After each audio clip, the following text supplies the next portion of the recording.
There's 5 rounds to go. Just the one team on the bye. That's the Dogs this week. So 8 games of action here on Draftstars. And to go through our best tips for the Roosters and the Manly game.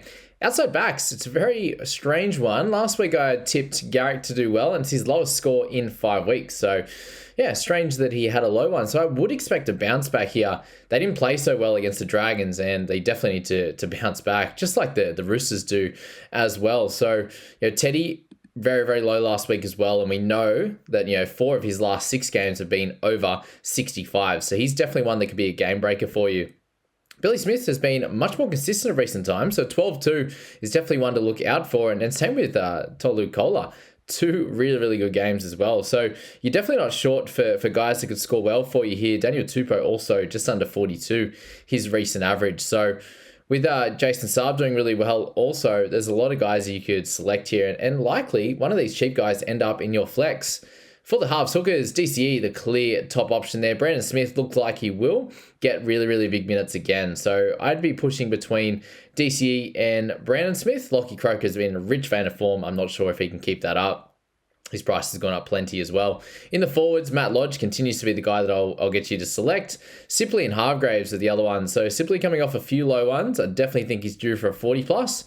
But Hargraves has been very consistent at the 44 mark. You got Kelma Tuolangi again, since he returned from injury, has been much better for the run as well. So a couple of those guys really, really should be looked at in your squads. And Trbojevic has come down in price now that he hasn't scored as crazy well, but should be getting a 50 there at 17K. For your Titans and your Warriors, I still think you want to be heavy on Warriors players here.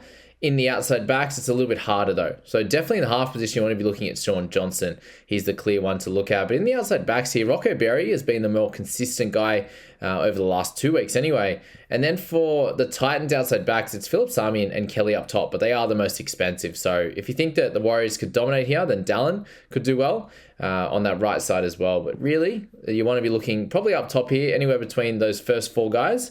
And then you can go Sean Johnson here or Wade Egan. Both been scoring really, really well. It's the last week that you'll get Chris Randall with a massive score. So slot him in. He could be in as a flex as well, because I find it very hard to leave out Johnson and Randall, or leave out one of those two anyway.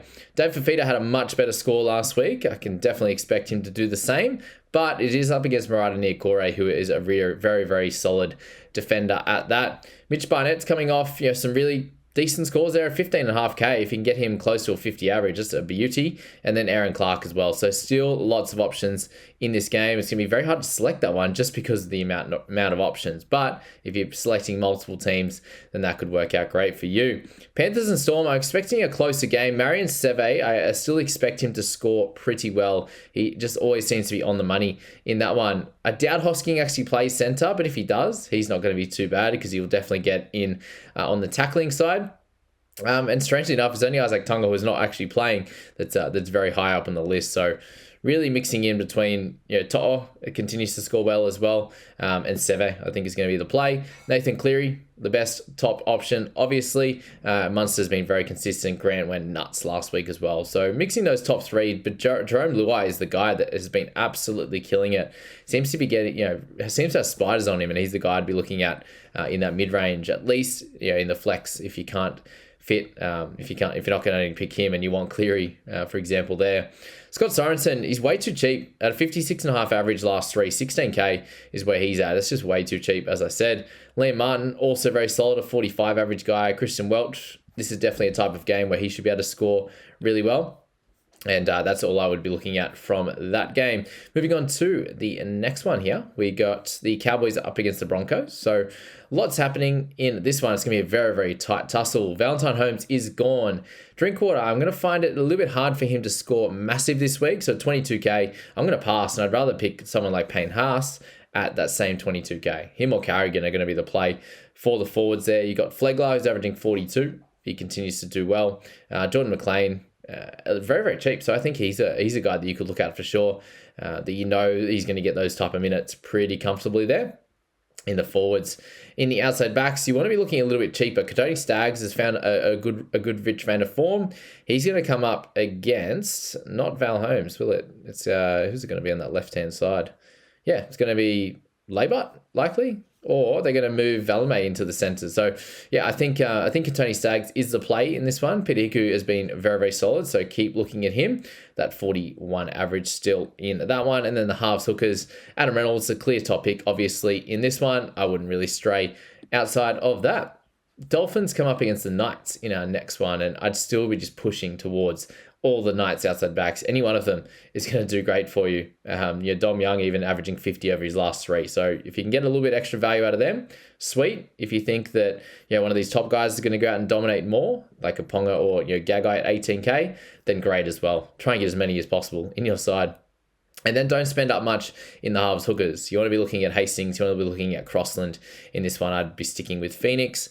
And then in the forwards, again, you could go up top, but it might be the maximum you go is like Fitzgibbon, and you spend a little bit less so you can get all those outside backs, which are clearly the best scorers in this game. So, yeah, that's how I'd be looking for that one. Moving on to Rabbitohs and the Sharkies there. Latrell Mitchell, obviously the clear top dog. And then really you want to look at guys like Ramian, who by far their best back at the moment, fantasy-wise. So, yeah, Ramian, Latrell Mitchell, the two guys I'd be looking at. Alex Johnson, obviously, is going to score more tries when he has all his friends back, which is great for him. Nico Hines, very expensive for the output that he's providing at the moment, but no one else is really knocking the door down. So it's like Ilias, Brayley, maybe even Cody Walker, if you're not going to go for Nico. But if you are, that's great too. Okay, moving to the forwards, and Cheekham gets his start back, so I definitely think you should look at him. You should be able to get close to a 30 or 40. If Colquhoun ends up starting, then he's the play at 9K, but off the bench, we don't want to touch him. Graham, if he was to get 80 minutes, could still be a pickup, but I doubt that he does, again, like he did last week. But Cam McInnes, after tackling his heart out last week, he's definitely a really solid play, but more expensive than Nikora. I think Nikora would be a little bit better of a pickup there. Going on to Eels and the Dragons here, and you're looking at really Zach Lomax is the clear top dog, and I think you should be selecting him in your side. Then going to Penasini, and he is cheap enough actually to pose a threat in your side there. You've got from there Tyrell Sloan is the only boom guy available in there. Jacob Little, one of the clear better options, obviously, at that cheap price. Joey Lassie looks like he'll play decent minutes, but he only got the 24 in the, 50 minutes last week. So could definitely be a 30-plus guy, but he's 11K, not 9.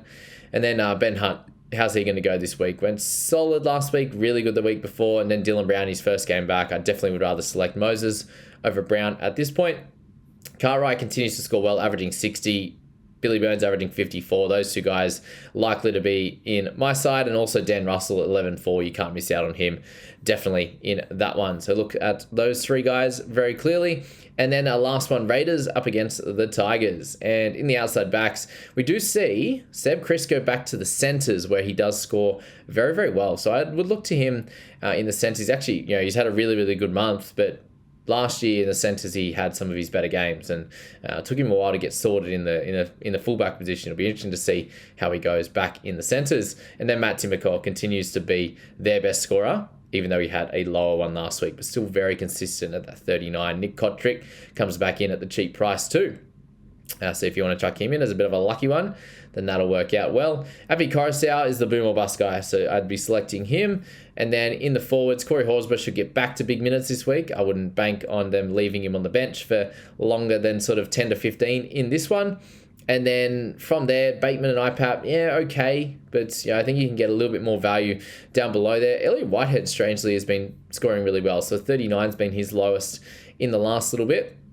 You might have to you might have to go up top, and Twali could be the guy, 250 odds in his last two, just to be able to cover that, or you're banking on Hudson Young getting a meaty or two and doing really well. So that's the Draftstars update for round 23, guys. I hope you have been enjoying it, and I wish you all the best of luck heading into round 23 on Draftstars.